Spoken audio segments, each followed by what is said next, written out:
Ito yung ano natin, charging alternator. Pag ito umandar tong engine, iikot to kasi meron siyang alternator belt. Ito ang nagcha-charge sa ating baterya. At saka ito rin ang nagbibigay ng power supply sa control system ng ating generator.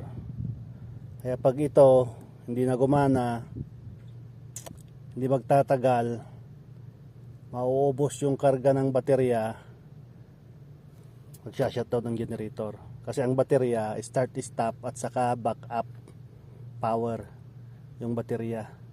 Kaya pag umandar tong engine, ito na ang magcha-charge sa baterya at magbibigay ng power supply sa mga relay, control module, doon sa start stop solenoid. Lahat siya ang magbibigay ng power supply DC. Kaya napakahalaga rin ito sa ating generator. So yan lang po, basic lang. Hanggang sa muli.